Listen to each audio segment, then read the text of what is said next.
I was talking to a buddy the other day.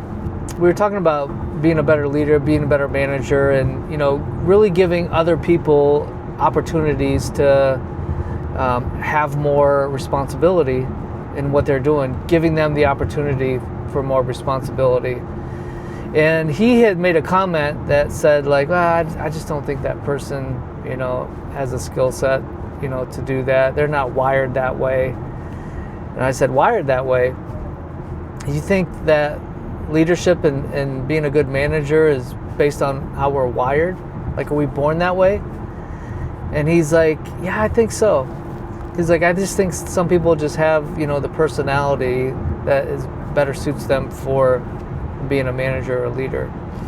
And I said, I get it. Like, people have personalities that may have some of those soft skills, those specific things, those people skills that are needed to manage and lead. But do you think it's because they were born that way, or can they learn it?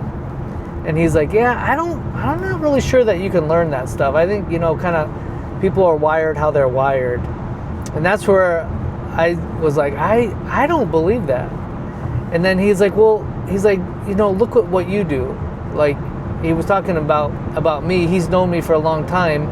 The company that I work for, when I started working here, there was just a couple of employees. And now there's over 130.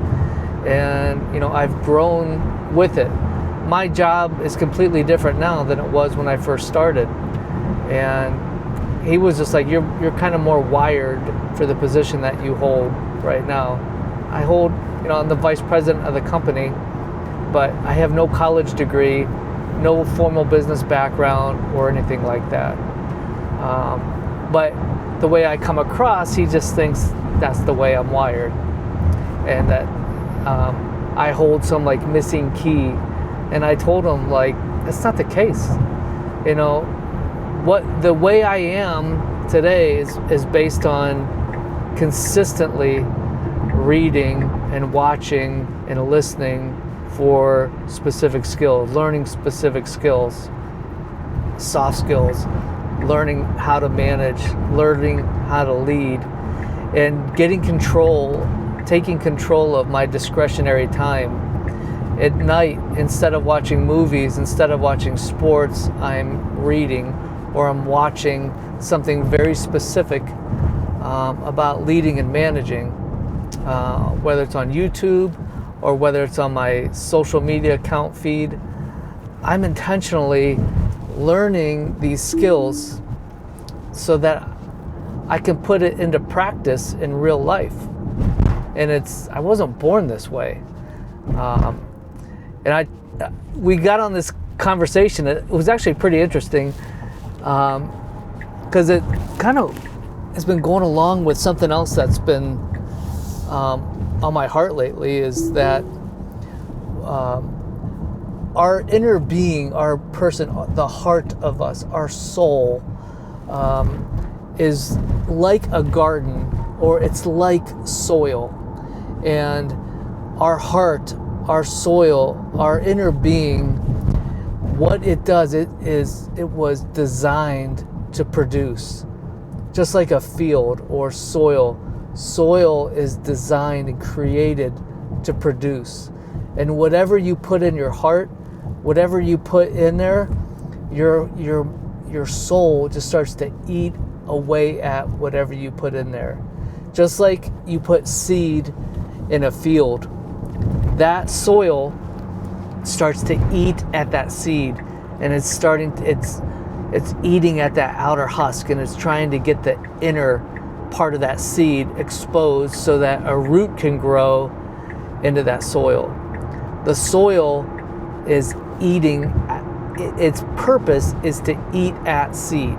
It's to eat whatever is put in it. You put a fence post in a field, and after years of it being in there, guess what happens? We call it rotting, but that soil is just eating at it. It's trying to get on the inside for a root to grow. It doesn't know that the fence post is not a seed, but it's just going to start eating at it. That is just like our heart. That's like our soul. Whatever we put in it, our soul starts to eat at it. And if you have been watching junk or crap, or you're exposed to negativity and bad stuff, it gets in you, guess what happens? Your soul, it just starts to eat at it. And it's trying to get the seed of the content that you've put in to take root. And guess what will happen? That content, that negativity, that bad stuff, it'll start to take root in you and produce the fruit of bad stuff. But we have control of what we put in.